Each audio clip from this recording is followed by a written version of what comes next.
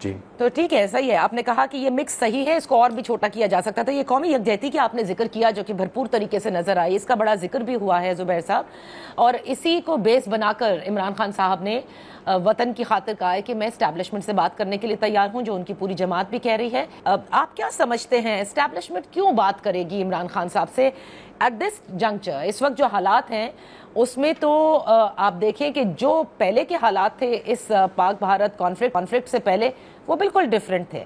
اس وقت حکومت کے لیے بھی اسٹیبلشمنٹ کے لیے بھی سب اچھا بھی ہے, مضبوط بھی ہیں, پوری قوم نے ان کا ساتھ بھی دیا ہے. آپ سمجھتے ہیں this is the right time for them to approach Imran Khan? دیکھیں, this is the right time to approach. اس میں میرا پوائنٹ آف ویو تھوڑا سا مختلف ہے. بالکل آپ نے 2-3 دفعہ ذکر کیا کہ یہ جب وقت آیا تو پوری قوم ایک ساتھ کھڑی ہو گئی, but that was between India and Pakistan. When it comes to India, اور جب ظاہر ہے ہمارے اوپر خطرہ ہوتا ہے اور ہماری انٹیگریٹی کو چیلنج ہوتا ہے تو پوری قوم ساتھ ہوئے گی. آپ کو کسی کو بتا, اور یہ ایگزیکٹلی یہ وہ پوائنٹ ہے جو ہمیشہ میں کہتا ہوں کہ آپ کو کسی کو بتانے کی ضرورت نہیں ہوتی کہ جذبہ پیدا کریں پاکستان کے لیے.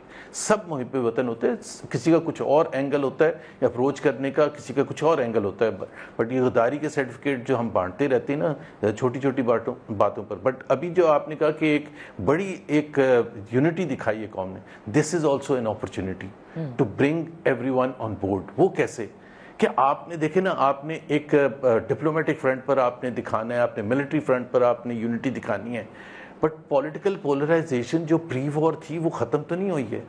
اگر آپ نے کسی کا حق مارا ہے پولیٹیکلی, جو میں سمجھتا ہوں آپ نے مارا ہے پی ٹی آئی کا, تو اب وقت ہے کہ چلو اس کو بھی اس کا ازالہ کیا جائے اور ان کو سیٹسفائی کیا جائے جس حد تک آپ سیٹسفائی کر سکتے ہیں, چاہے وہ ارلی الیکشنز کے تھرو ہیں یا واٹ ایور.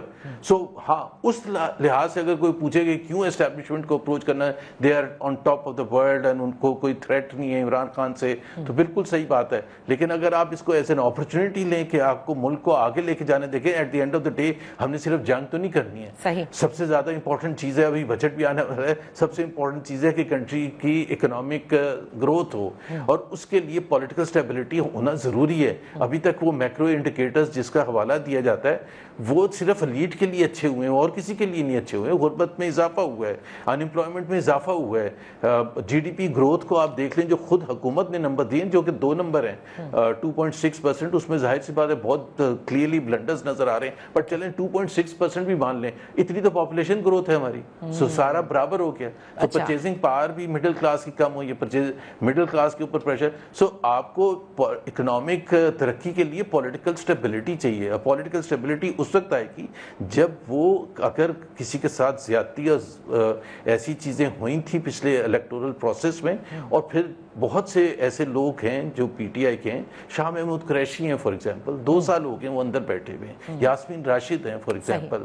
آئی مین اگر ہمیں آگے لے کے جانا ہے تو پھر سب کو قوم کو ساتھ میں لا کے لے کے جانا چاہیے. ابھی پولیٹیکلی اگر آپ پنشمنٹ جاری رکھیں گے صرف پولیٹکس کے بیسس پر, اور نادیہ میں اس وجہ سے کہہ رہا ہوں کہ چاہے رانا ثناء اللہ ہیں ٹی وی پر یا خواجہ آصف ہیں یا دوسرے لیڈرز, وہ کہتے ہیں کہ عمران خان اگر یہ اس قسم کی باتیں نہ کریں یا اس کے سوشل میڈیا وارئرز ایسی بات نہ کریں تو وہ اندر نہ بند ہوئیں. تو اس کا مطلب ہے کنوکشن جو ہے وہ جوڈیشل بیسس پر تو نہیں ہے, یہ تو سب کو پتہ ہے. یہ وہ خود آ کے ٹی وی پر جب بولتے ہیں کہ جی وہ اپنے لیے پرابلمس میں اضافہ کرتے ہیں, بھائی بولنے سے پرابلمس میں کیسا, یا تو عدت کے اس میں انہوں نے شادی غلط کی تھی یا صحیح کی تھی, اس کا کنوکشن غلط تھی, اور جو کہ غلط تھی مذاق خیز تھی. سو آئی تھنک اس طرف اگر ہم جائیں گے ریپروچمنٹ کی طرف تو بہت سی چیزیں پاکستان کے لیے آسان ہوں گی, اسٹیبلشمنٹ کے لیے آسان ہوں گی. اگر اسٹیبلشمنٹ کے لیے آسان ہوں گی, اینڈ لیٹس سپوز کہ وہ نہیں اپروچ کر رہے اور عمران خان صاحب کہتے ہیں صرف انہی سے بات کرنی ہے, کیا تحریک انصاف یہاں ایک سٹیپ غلطی کر رہی ہے؟ اگر حکومت سے کے تھرو چلے جائیں تو کوئی پرابلم ہے؟ دیکھیں بات چیت تو میرا خیال ہے جاری رکھنی چاہیے, چاہے جو بھی ہے, چاہے پی ٹی آئی, میں پی ٹی آئی کو ایبزالو نہیں کر رہا اس سچویشن سے, مطلب ان سینس کہ جب وہ بات چیت شروع ہوئی تھی حکومت کے ساتھ تو پی ٹی آئی والے صرف وہاں پہنچے ہوئے تھے بات چیت کرنے کے لیے. 1-2 سیشنز جو ہوئے تھے بیرسٹر گوہر اور یہ سلمان اکرم راجہ وغیرہ, اس وقت بھی ان کو چاہیے تھا کہ ساری اپوزیشن کو, محمود اچکزئی بھی وہاں ہونے چاہیے تھے, دوسرے جو ان کے ساتھ اپوزیشن میں ہیں جماعت اسلامی کو اپروچ کرنا چاہیے تھا. سو ایک تو بالکل حکومت سے بات چیت کرنی چاہیے, اور بات چیت سی بات ہے اگر وہ معنی خیز نہیں بھی ہے تو کم سے میسج تو اسٹیبلشمنٹ تک پہنچے گا کہ جی پی ٹی آئی اندر بیٹھ کے کیا ڈیمانڈ کیا کر رہی ہے. بیکاز بہت سی چیزیں جو ہوتی ہیں جب آپ بات چیت شروع کرتے ہیں تو وہ پبلک نیوز نہیں بنتی, پبلک انفارمیشن نہیں بنتی, اور بننی بھی نہیں چاہیے. جو سینسٹیو معاملات ہیں کہ جی ٹھیک ہے اگر آپ نے آگے لے کے چلنا ہے تو ہم یہ ہماری ڈیمانڈز ہیں, یہ ہم اس پر کمپرومائز کرنے کے لیے تیار ہیں, یہ نان نیگوشیبل ہے. اور پھر ایک پوری قوم کو بھی امید نظر آئے کہ جی دیکھیں یہ بات چیت تو کر رہے ہیں, اٹیمپٹ تو کر رہے ہیں. زبیر صاحب یہاں پر وقت ہوا ہے ایک بریک کا, بریک کے بعد ہم اپنی گفتگو جاری رکھیں گے. Welcome back. ان فوکس ہے محمد زبیر, سابق گورنر سندھ اور سینئر سیاستدان. زبیر صاحب آپ سے زیادہ بہتر تو کوئی نہیں جانتا کہ اسٹیبلشمنٹ سے جب مذاکرات ہوتے ہیں تو کس قسم کی شرائط بھی سامنے آتی ہیں. ہر ایک کا مزاج مختلف ہے. نواز شریف صاحب کا مزاج نظر آ رہا ہے کہ وہ کس طرح سے بات چیت ہوئی اور پھر اس کے بعد کب خاموشی ہوئی, اور اب تو بالکل ہی خاموشی ہے. کیا آپ سمجھتے ہیں کہ عمران خان صاحب کو بھی اپنے مزاج کو تبدیل کرنا ہوگا اگر ان مذاکرات کو واقعی منطقی انجام تک پہنچانا ہے اپنے تحریک انصاف کی پولیٹیکل سپیس حاصل کرنے کے لیے؟ اگر میں عمران خان کا ایڈوائزر ہوں اور میڈیا کے تھرو بھی میں یہ کہہ چکا ہوں, میں کہوں گا بالکل بھی نہ بدلیں آپ. Imran Khan is popular today because what he is. یہ بالکل ویسی ہے کہ ٹرمپ جو ہے بائیڈن کی طرح بیہیو کرنا شروع کرتے اور ہم سب کہیں کہ جی کتنا زبردست لیڈر ہو گیا ٹرمپ. وہ دوسروں کے لیے تو اچھا ہو جائے گا لیکن اپنے سپورٹرز کے لیے بالکل برا لگنا شروع ہو جائے گا. So Imran Khan popularity is because of the way he does his politics. وہ اگر اچھی باتیں دوسرے لوگوں کے لیے کرنا شروع کر دیں گے اور خاموشی اختیار کریں گے اور اس قسم کی اگریسونیس نہیں دکھائیں گے تو وہ عمران خان کے پاس اس وقت ایک ہی کارڈ ہے اور وہ ہے اس کے لاکھوں کروڑوں supporters. I mean, if he loses this, he has no access to judicial space. نہ ان کے پاس الیکشن کمیشن کے پاس کوئی وہ دباؤ ڈال سکتے ہیں, نہ پارلیمنٹ پہ ان کا کوئی ایسے کوئی وہ ہے پاور ہے ٹو ڈسپلے, تو کچھ بھی نہیں ہے. He has lost everything. So ایک چیز ہے, اور یہ جو بھی ایڈوائز کرتے ہیں نا کہ وہ چینج کر لیں, ایک ان کی اسٹرینتھ ہے ایز اے پولیٹیکل لیڈر جو کوئی پولیٹیکل لیڈر لوز نہیں کرنا چاہتا. لوز کر دیتے ہیں جب آپ خاموشی اختیار کر لیتے ہیں, جب سب کو نظر آتا ہے کہ جی آپ خاموشی آپ نے اس لیے اختیار کی ہے تو پھر تو سٹارٹ ہی نہیں کرنا چاہیے جدوجہد. نواز شریف کے حوالے سے میں یہی کہتا ہوں نا, جب آپ نے سویلین بالادستی کی جنگ کو اس عروج پر پہنچا دیا کہ جہاں آپ نے اسٹیبلشمنٹ میں نیم کالنگ کرنی شروع کر دی جلسے جلوسوں میں اور ان کو ڈائریکٹلی بلیم کرنا شروع کر دیا, پھر ایسا رول بیک کیا ووٹ کو عزت دو کہ وہ اس کے بعد ہم نے نام ہی نہیں سنا, اور پھر اس کا آپ نے دیکھا popularity. So every thing is not about power, there are certain things, and Imran Khan is a sort of a leader جس طرح ذوالفقار علی بھٹو تھے. ان کو اپنی لیگیسی, اپنی کس طرح سے پاکستانی ان کو فیوچر جنریشنز یاد رکھیں گی, دس از دا مومنٹ فار ہم. سو بالکل میں وش کرتا ہوں کہ he should come out, but اپنی سچائی کے بیسس پر باہر آئیں, کمپرومائز کر کے نہ باہر آئیں. ہاں کمپرومائز کر کے آئیں گے, کوئی ڈیل کر کے آئیں گے تو شاید وہ ایک اپرچونٹی ہوئے گی پاور پہ آنے کے لیے, but if that is what he wanted تو پھر پنگا ہی نہیں لینا تھا. تو پھر مجھے یہ بتائیں زبیر صاحب کہ کیا پی ایم ایل این کے سرکلز میں بے چینی ہے کسی قسم کی کہ اسٹیبلشمنٹ سے مذاکرات ہو سکتے ہیں, اس اپرچونٹی کو کیش کیا جا سکتا ہے, یا وہ آپ سمجھتے ہیں کہ وہ اتنے مضبوط ہیں کہ انہیں معلوم ہے کہ اب کچھ نہیں ہو سکتا؟ بیکاز مریم نواز صاحبہ کا بیان پر کافی سوالات اٹھائے مبصرین نے. وہ کہتے ہیں کہ ان کا یہ کہنا کہ بھارت نے بھی وہ کچھ نہ کیا جو 9 مئی کو ایک سیاسی جماعت نے کر دیا, یہ پی ایم ایل این کی گھبراہٹ کا نتیجہ ہے کہ کہیں بات چیت نہ شروع ہو جائے. پی ایم ایل این کا 1 پوائنٹ ایجنڈا ہے اور وہ ہے عمران خان, کہ کس طرح سے اس کو ختم کرنا ہے. اور ظاہر سی بات ہے ابھی جنگ کے اثرات ختم بھی نہیں ہوئے تھے, تو ہاکش ایلیمنٹس جس میں مریم نواز ظاہر ہے سب سے آگے ہیں, they started to blast P T I. حالانکہ خود جس طرح عطا تارٹ نے بیٹھ کے یہ بات کی, آئی ایس پی آر چیف نے ذکر کیا کہ جی سارے پولیٹیکل پارٹیز کے سوشل میڈیا نے بڑا زبردست رول پلے کیا.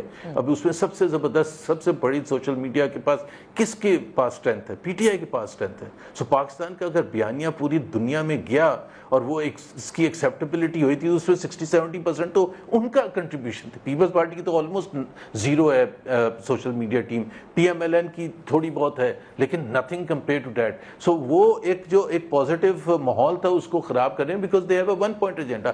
And they are absolutely thrilled کہ دیر از دس اسٹیبلشمنٹ جو کہ شدید مخالفت کرتی ہے عمران خان کی, اور وہ ٹیک کرے گی ہمارے پولیٹیکل رائیول کو. ہمیں کوئی کرنے کی ضرورت نہیں, ہم نے جو کرنا ہے ہم کرتے رہیں. باقی ہمیں ڈر خوف ہے کہ جی پنجاب میں اگلے الیکشنز میں کیا ہوگا, کیا سپیس ہوگی پی ایم ایل این کو واپس ملے گی یا نہیں ملے گی, کیا اسٹیبلشمنٹ کی سپورٹ اگر نہیں ہوتی ہے تو پھر کیا ہم الیکٹورل پروسیس میں جا سکتے ہیں, عوام کی تائید حاصل کر سکتے ہیں. Those are those fundamental questions that P M L N has. لیکن اس میں جو نواز شریف کا خود رول رہا ہے اس سارے پروسیس میں, not just in the war but اس سے پہلے بھی ایک خاموشی کا ایک وہ ہے, اٹ جسٹ شوز کہ جی he is uncomfortable about the entire thing. he is uncomfortable سب سے زیادہ کہ جی ان کے اپنے حلقے میں جس طرح سے کیا گیا تھا, رات کے 3 بجے ریٹرننگ آفیسر کو چینج کیا گیا اور نوٹیفیکیشن جاری کیا گیا تاکہ فارم 47 والے ریٹرننگ آفیسر آ جائیں. پہلے والے مان نہیں رہے تھے. یہ تو ان کو پتہ ہے, ان کی 40 سال کی ایک ظاہر ہے پولیٹیکل لیگیسی کو ایک رات میں تباہ برباد کر دیا, اور پھر جس طرح سے سارا کچھ کیا, ووٹ کو عزت دو, تو ان کا نعرہ تھا. شہباز شریف کا تو نعرہ تھا ہی نہیں. شہباز شریف کے ہاتھ میں انہوں نے کنجی پکڑا دی پی ایم ایل این کی, and every one can see what is happening to the party. Last question میرا آپ کا بجٹ کے حوالے سے ہوگا, کیونکہ آئی ایم ایف اور بجٹ حکومت کے جو مذاکرات ہوئے تمام اہداف پر اتفاق بھی نہیں ہو سکا, لیکن تب بھی ہم احسن اقبال صاحب کو کہتے سنتے ہیں کہ آئی ایم ایف کی کسی قسم کا کوئی دباؤ نہیں ہے, عوام کو ریلیف بھی دیں گے. اور گزشتہ روز آپ نے یہ بھی دیکھا ہوگا کہ ایکسپورٹ فرینڈلی کنٹری اور ایکسپورٹ اورینٹڈ کنٹری بنانے جا رہے ہیں. یہ کیسے ممکن ہے جب آپ نے ابھی اپنی گفتگو میں ہی کہا کہ فگرز بھی فجڈ ہیں اور یہ بڑا ضروری ہوگا کہ فار گڈ اکنامک ہیلتھ آپ قومی یکجہتی کا مظاہرہ کریں اور باقاعدہ طور پر اس کو ایکسرسائز بھی کریں. کیا دیکھ رہے ہیں آپ زبیر صاحب, کیسے ایکسپورٹس کو بڑھایا جا سکتا ہے؟ جی میں ایک تو فج کا جو لفظ یوز کر رہا ہوں, میں اس کو ایک آدھے منٹ میں ایکسپلین بھی کر دوں. گورنمنٹ نے ابھی جب نمبرز دیے نا کہ جی ڈی پی گروتھ 2.68% ہوگی, تو اس میں line by line Hare sector کی گروتھ پہلے 3 کوارٹرز جو کہ ختم ہو چکے ہیں اس کے فگرز دیں. ٹھیک ہے, اگر پہلے 3 کوارٹرز میں کوئی بھی سیکٹر ہے, لائک کنسٹرکشن ہے, لائک لارج اسکیل مینوفیکچرنگ, اگر وہ نیگیٹو ہے, تو ایئر اینڈ پر جس میں 1 کوارٹر بچا ہے اس میں کیسے بہت بھرپور انداز میں پازیٹیو ہو سکتی ہے؟ آئی مین دس از a very simple question.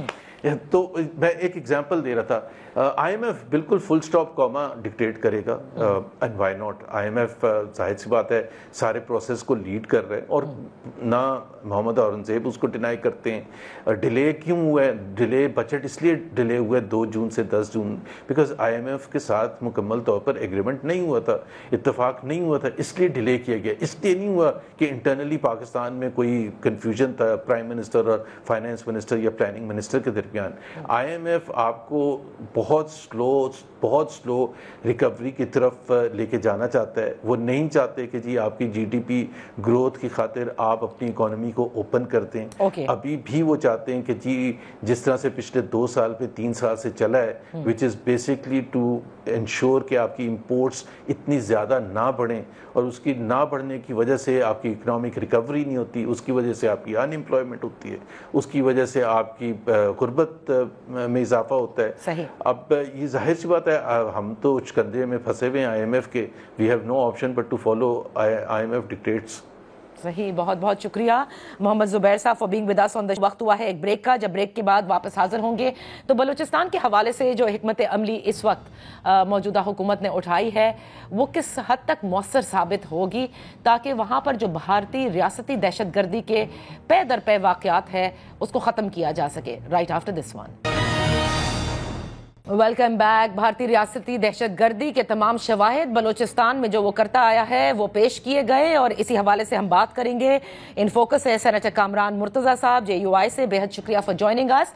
Senator صاحب, ظاہر ہے کہ یہ تمام تر جو واقعات بتائے گئے اور جو ابھی حالیہ بہت ہی دردناک واقعہ ہوا خزدار کے اندر, بچوں کی بس کو جس طرح سے نشانہ بنایا گیا, اور اس سے قبل بھی جو واقعات ہوئے ہیں, آپ کیا سمجھتے ہیں یہ جو سہولت کاری ود ان بلوچستان فراہم کی جا رہی ہے, کیا اس کو کس طرح سے اس نیکسس کو, اس نیٹ ورک کو توڑنا ہوگا, اور کیا آپ سمجھتے ہیں کہ ان کو بھی کیا سیاسی سرپرستی حاصل ہے؟ ایسا ہے کہ جو ریسنٹ واقعہ ہے یہ بچوں والا, بچوں کی بس والا, اس نے ہمارا چہرہ مسخ کیا ہے. اور اس پہ یقیناً جو ہے نا ہم شرمندہ ہیں کہ یہ ہمارے علاقے میں ایسا واقعہ ہوا تو کیوں ہوا، اور یہ کوئی نہ مسلمان کر سکتا ہے، نہ کوئی بلوچ کر سکتا ہے، نہ کوئی پشتون کر سکتا ہے۔ یہ یقیناً جو ہے نا ایسا دشمن جو ہمارا اصلی دشمن ہو، یقیناً یہ اس کی کارروائی ہوگی۔ یہ ممکن نہیں ہے، میں نہیں سمجھتا، میں جتنی دفعہ بھی اپنے آپ کو جو ہے اس سچویشن میں لاؤں کہ یہ ہمارے علاقے میں ہوا ہے، ہمارے صوبے میں ہوا ہے، تو میں اس کو ڈائجسٹ نہیں کر پاتا کہ نہیں، ہمارے ہاں یہ ممکن نہیں ہے، اور اس طرح کی حرکت تو بالکل ممکن نہیں ہے۔ یقیناً بھارت اس کے پیچھے ہے، اور بھارت نے جو ہے چونکہ اس میں آرمی پبلک اسکول سے متعلق تھا شاید، تو ایک فضا کریٹ کرنے کی کوشش کی کہ شاید آرمی پبلک اسکول کے جو ہے نا بچوں کو اس طرح سے وہ کیا جائے۔ اس میں ایک سلیم صاحب ہیں، ان کی 2 بچیاں شہید ہوئی ہیں، جو کہ یہ شہادت تو ایک دن اگر وہ اور نہ ہوتا یہ واقعہ تو وہ کھانیاں آ جاتے، ان کی ٹرانسفر ہو گئی تھی، اور یہ شہادت بھی ان کے لیے ایکسپیکٹڈ نہیں ہوگی، مگر شاید اللہ پاک نے ان کو یہ اعزاز دینا جو ہے ان کو منظور تھا، اور اس لیے جو ہے نا اس کو اتنے بڑے امتحان میں ڈالا۔ مگر یہ جو ہے نا میں اس واقعے سے کسی بلوچستانی کے کسی بھی تعلق کا برات کا اعلان کرتا ہوں، کوئی بلوچستانی یہ حرکت نہیں کر سکتا۔ اب آج D G I S P R نے جب گفتگو کی تو انہوں نے کہا کہ افغانستان میں جو ہمارے بھائی ہیں ان سے بھی وہ کہیں گے کہ بھارت کے ہاتھوں آلائی کار نہ بنے، اور وہاں جو دہشت گردی کے ٹھکانے ہیں ان کو بھی ظاہر ہے اس کے حوالے سے پاکستان کہتا ہے۔ آپ سمجھتے ہیں کہ بلوچستان کے حالات کو خراب کرنے کے لیے بھارت پہلے بھی ملوث رہا ہے، اور اب پاکستان کو ایران اور افغانستان کے ساتھ تعلقات کو بہتر کرنا ہوگا اور کچھ میکنزم ترتیب دینا ہوگا تاکہ وہاں ان کے ٹھکانوں کو نشانہ بنایا جا سکے؟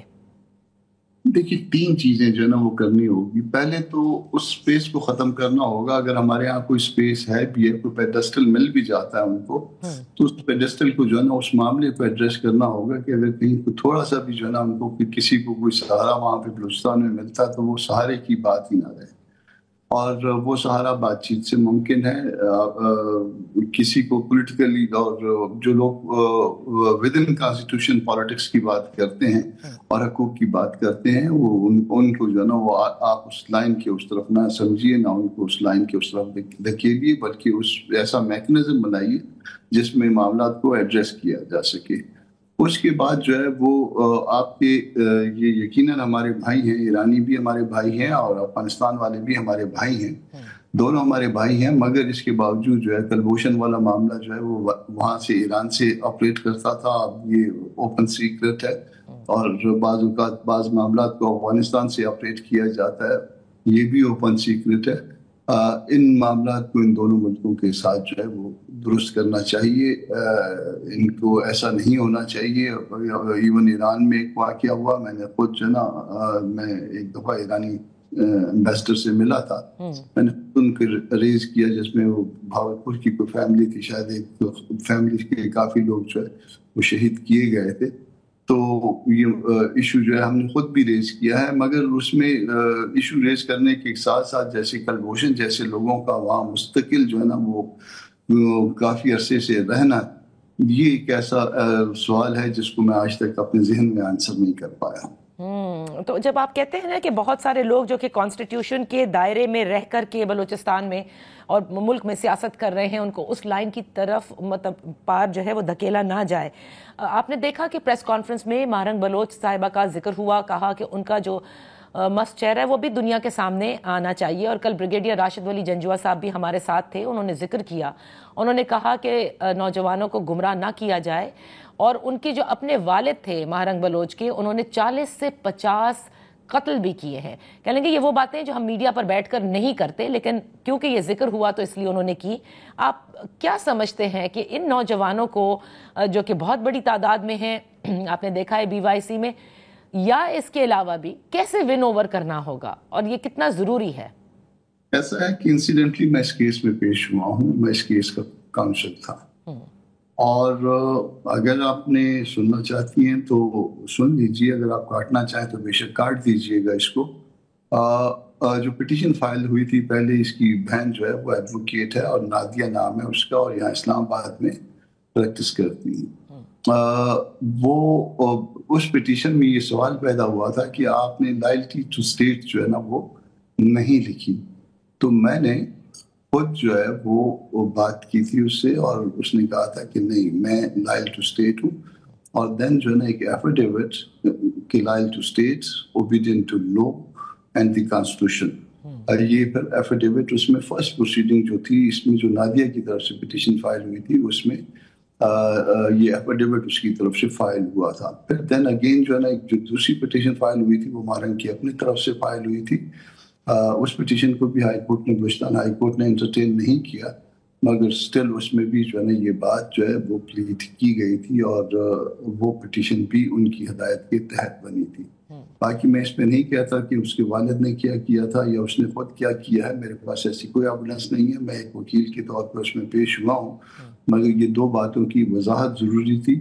ایفیڈیوٹ میں نے اس کی ہدایت کے مطابق تیار کیا تھا، باقاعدہ جیل میں اس نے جا کے اس کو اس کا تھم امپریشن اس پہ لگا تھا، کیونکہ جیل میں جا کے وہ تھم امپریشن ہی لگتا ہے سگنیچرز. یہ تو وضاحت آپ نے دی سینیٹر صاحب، لیکن میں جاننا چاہتی ہوں جو بلوچ یوتھ ہے جس کا ذکر آپ نے پہلے بھی کئی بار میرے پروگرامز میں کیا ہے، اس کو ون اوور کرنے کے لیے حکومت کو کیا کرنا چاہیے؟ اس میں سب سے پہلی بات جو ہے نا آپ یہ سمجھیے کہ ہمارے ہاں جو ہمارا صوبہ بلوچستان ہے اس میں ایک تو پانی کی کمی کی وجہ سے رقبہ زمین ہمارے پاس بہت ہے، مگر زمین بہت ہونے کے باوجود ہمارے پاس پانی کی کمی ہے. اور پانی کا نہ ہونا جو ہے نا ہم زراعت کر سکتے ہیں اور نہ ہی اس کی پانی کے اوپر، چونکہ مال چرائی بھی اس پہ بیس کرتی ہے، یعنی بھیڑ بکریاں چرانا. تو یہ دونوں کام جو ہے نا یہ ہمارا جو بنیادی وہ تھا وہ یہ ریڈیوس ہوتا جا رہا ہے. ایک اور جو چیز ہم جس پہ ڈپینڈ کرتے ہیں وہ بارڈر کی، کیونکہ ہم دو بارڈرز کے ساتھ پڑے ہوئے ہیں اور ان دو بارڈرز کے اوپر دونوں طرف سے سامان آتا بھی ہے جاتا بھی ہے. صحیح. ہاں، وہ اس کے اوپر جو ہے نا وہ روزگار کا ذریعہ تقریباً چھن گیا ہوا ہے. پانی کی قوت جو بیس کرتا تھا روزگار کے دو ذرائع وہ میں پہلے بتا چکا ہوں کہ وہ ریڈیوس ہو گئے ہیں اس کی، کیونکہ بارشیں ٹائم پہ نہیں ہوتی، کم ہوتی ہیں یا بہت زیادہ ہوتی ہیں. اور اسی طرح سے یہ تیسرا ذریعہ بھی چھن گیا ہے. تو اب جو یوتھ ہے وہاں پہ کوئی اور ہمارے پاس الٹرنیٹ نہیں ہے. یوتھ کے پاس جو ہے وہ روزگار کے ذرائع موجود نہیں ہیں. ٹھیک ہے. تو اگر کوئی خدا نہ خواستہ کوئی کسی غلط راہ پہ چلنا چاہے تو اس کو اس غلط راہ پہ اس بے روزگاری کی وجہ سے چلانا ممکن ہو سکتا ہے. تو اس معاملے کو گورنمنٹ کو ایڈریس کرنا چاہیے، یہ سب سے پہلا ہے. اور دوسرا جو ہے نا وہ اونرشپ ہونی چاہیے. دیکھیے آپ یہاں بھی مسائل ہیں، پنجاب میں مسائل ہیں، سندھ میں مسائل ہیں، خیبر پختونخوا میں تو خیر ڈسٹربنس ہے، مگر وہاں پہ بھی دوسری طرح کی ڈسٹربنس ہے، مسائل ہوتے ہوئے بھی. مگر اونرشپ جو ہے نا وہ ہر شخص کی ہے کہ یہ میرا ملک ہے. یہ اونرشپ جو ہے آپ بلوچستان میں بھی دیجیے. وہ ہم سمجھتے ہیں کہ یہ ہمارا ملک ہے، ہمارا اپنا ملک ہے، اور ہم اس کے ساتھ اتنے ہی وفادار ہیں جتنا کوئی اور ہو سکتا ہے.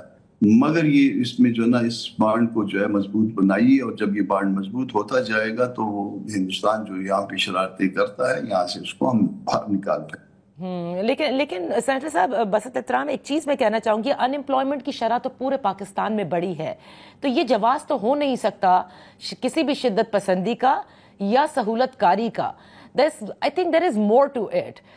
کیوں بلوچستان کے اندر ہی یہی ہم سنتے آئے ہیں، محرومیوں کی وجہ سے شدت پسندی میں اضافہ ہو رہا ہے، اور ان محرومیوں میں معذرت کے ساتھ کیا سرداروں کا چاہے وہ ڈکٹیٹرشپ والے ادوار ہوئے ہوں یا ڈیموکریسی کے، سب نے اگر اسلام آباد میں کی پوزیشنز ملی تو سب نے بلوچستان پہ تو کسی قسم کی کوئی ہم نے نہیں دیکھا کہ ڈیولپمنٹ کی ہو.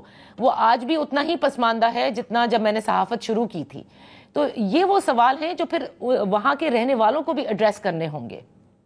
ایسا ہے کہ وفاق کو ہمیشہ جو ہے ڈیل کرنے کے لیے سردار وغیرہ کھایا، اور سردار نے درمیان میں جتنے وسائل جو ٹرانسفر کیے گئے اس کو جو ہے اس لوٹ مار میں کافی سارا حصہ اپنے استعمال میں لایا، اور وہ بلوچستان کے اندر استعمال میں نہیں لایا. اس میں سے بہت سے لوگ جن کو میں جانتا ہوں وہ ملک سے باہر انہوں نے وہ انویسٹمنٹ کی، یہاں سے مطلب یہاں سے ہاتھ مارا اور وہاں جا کے انویسٹمنٹ کی، اور بہت سے لوگوں نے صوبے سے باہر جا کے انویسٹمنٹ کی. اگر وہ صوبے میں ہی ری انویسٹ کر دیتے یا وہ خرچ کر لیتے تو نتیجہ جو ہے صوبے میں حالات شاید مختلف ہوتے. تو یہ جو درمیان کا آدمی تھا جو وفاق کے بارے میں تھا ڈیل کرتے ہوئے, اس نے بھی بہت کچھ جو ہے نا وہ ان حالات کا ذمہ دار ہے, اور اب وفاق نے اس کو عادت بھی ڈال دی ہوئی ہے.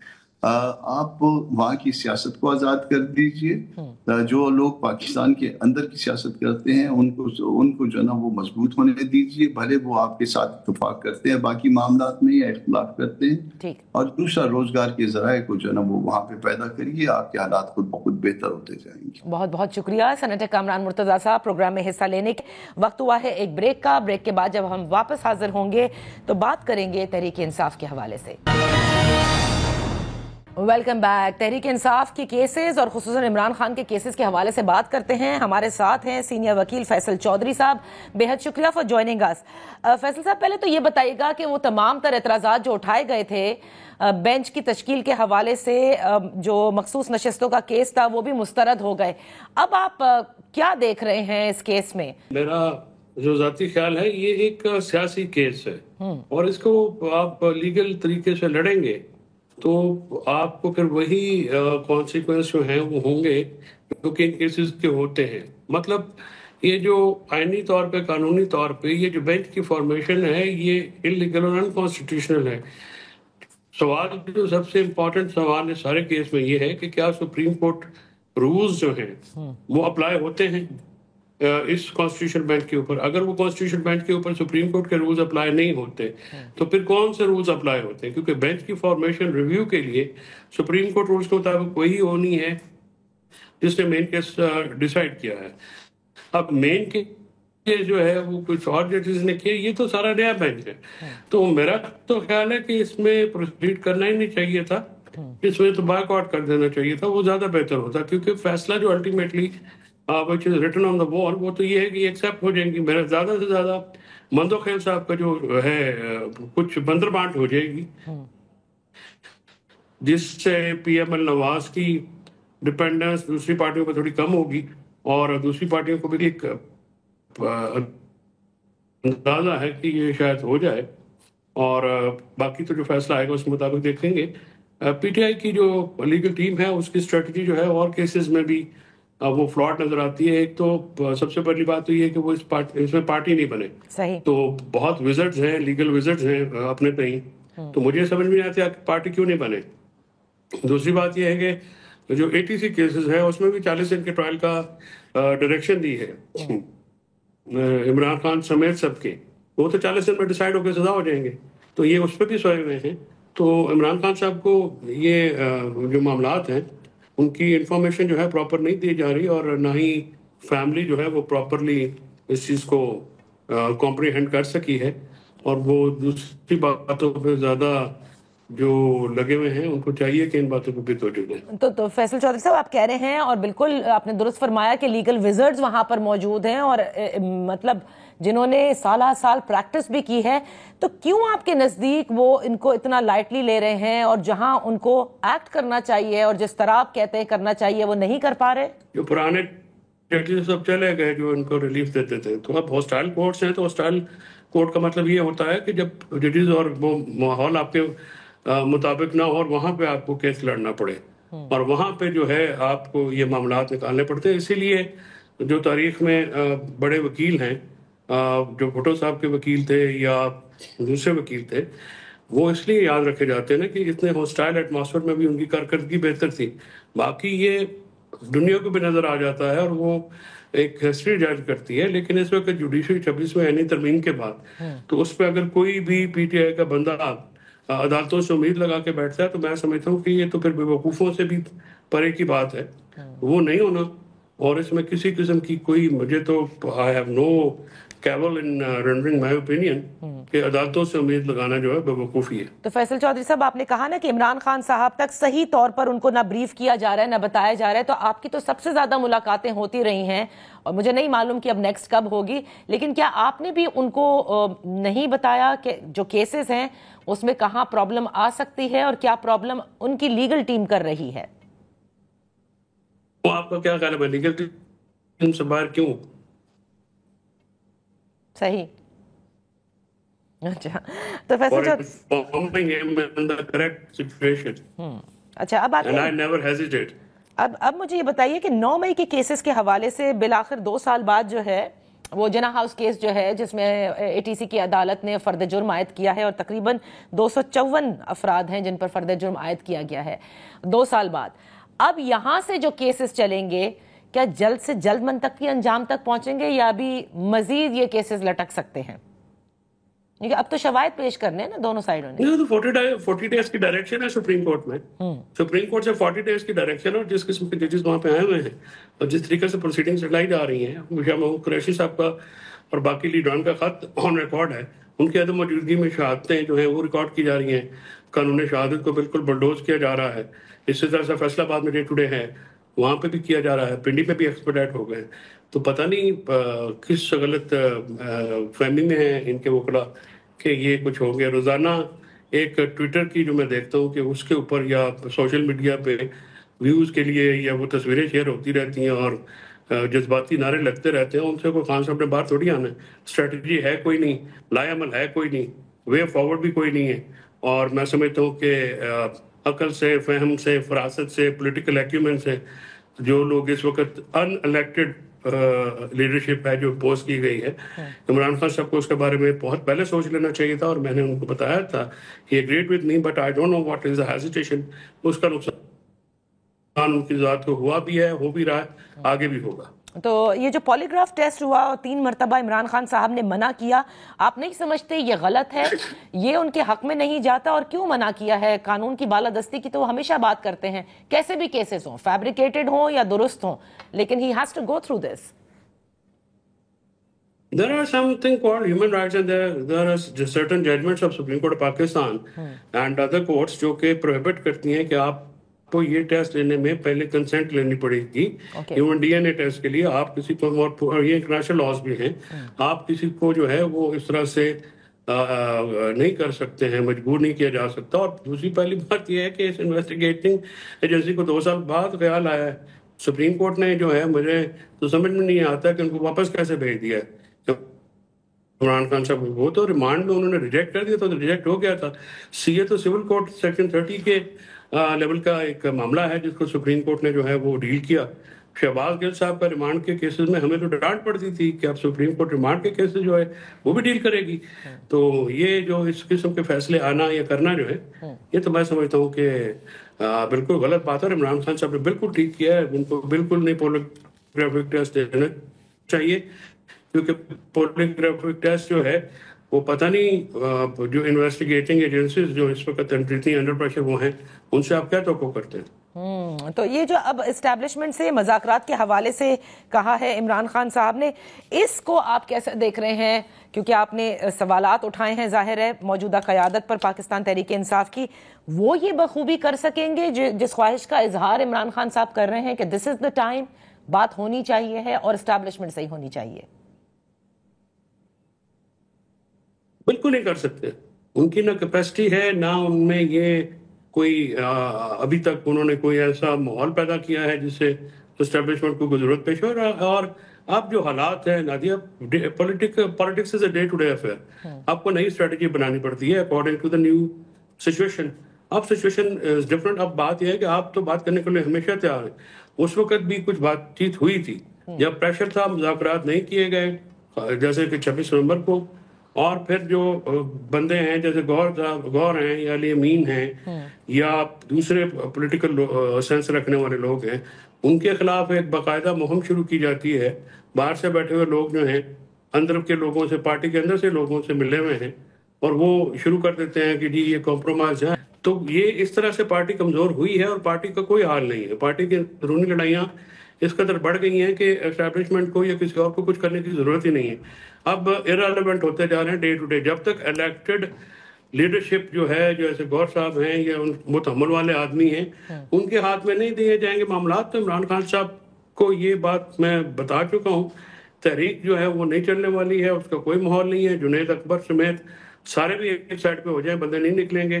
اس کی وجہ ہے کہ موسم بھی ایسا ہے. دوسری اور پھر ان کی لیڈرشپ جو ہے وہ ساری کوورڈ ہے, وہ بھاگ جاتی ہے موقع سے. اور ایسی چیزوں کے اوپر پھر لوگ جو ہیں ان کے بچے شہید ہوئے ہیں. کوئی ورکر جو چاہ رہا تو ہوتے نہیں ہے کہ اب ہر وقت ان کو ڈال دیں کسی کے آگے. تو یہ ذاتی کی بات ہے, اس طرح سے طریقے نہیں چلتی. طریقے چلانے کے لیے بھی ماحول بنانا پڑتا ہے. اچھا, اور وہ ماحول نہیں ہے. اچھا ماحول نہیں ہے. آپ نے کہا بیرسٹر گوہر ہوں, علی امین ہوں, ظاہر ہے انہیں کسی قسم کی کوئی ٹرافی نہیں ملی. بیرسٹر گوہر جب کو وہ فری ہینڈ نہیں ملا تو فری ہینڈ تو وہاں کسی کو بھی نہیں ملا نا, انکلوڈنگ بیرسٹر گوہر. وہ بھی ہر وقت یہی کہتے رہتے ہیں کہ میں پہلے جا کے بانی تحریک انصاف سے بات کروں گا, وہ اگر ہمیں بتائیں گے تو پھر ہم آگے بڑھیں گے. Does he have that free hand from Imran Khan کہ وہ جائیں اور بات کر لیں؟ He has to have. Imran Khan صاحب has to decide upon it. اور ان کو کچھ بندے اگر ان کو نہیں تو کوئی اپنی جو بندے ایسے جن کے اوپر وہ ٹرسٹ کرتے ہیں ان کو لگا دیں, اور they must have political acumen. Otherwise جو ہیں جو بندے انہوں نے لگائے ہوئے ہیں وہ ان کا نقصان کر رہے ہیں, اور آئی ہوپ کہ ان کو ریئلائز ہو جائے. دیکھیں نا ان کی بیوی کی ان کی اپنی ضمانتوں کا کچھ نہیں بن رہا, کچھ معاملات نہیں ہو رہے. اور یہ بات جو ہے لیگل سائڈ پہ تو نہیں ہو گئی, یہ جہاں سے ہونے ویسے ہی ہونے ہیں, لیکن ان تک پہنچنے کے لیے بھی تو آپ کو جو ہے وہ کوئی آپ کا اتنا دباؤ ہی نہیں ہے. لیکن وہ کیوں بات کریں گے, یہ بھی تو دیکھیں نا, وہ اس وقت کیوں بات کریں گے؟ ایگزیکٹلی, میں آپ کو یہی تو عرض کر رہا ہوں کہ ان کی کیا کمپلشن ہے کہ آپ سے بات کریں اس وقت. ان کے اوپر تو کوئی دباؤ نہیں ہے. وہ تو بات آپ نے کرنی ہے اور آپ نے راستہ نکالنا ہے. either you stay behind the bars as long as کوئی ایونٹ ہوتا ہے, اور ایونٹ کل بھی ہو سکتا ہے, ایونٹ 10 سال میں بھی ہو سکتا ہے, ایونٹ 2 سال میں بھی ہو سکتا ہے. سو obviously آپ کو پولیٹیکل جماعتوں سے بات کرنی پڑے گی. اسٹیبلشمنٹ ڈائریکٹلی تو بات کرے گی نہیں آپ سے. بہت بہت شکریہ. فیصل چودھری کے ساتھ پروگرام کا وقت ختم ہوتا ہے, اجازت دیجیے, اللہ حافظ.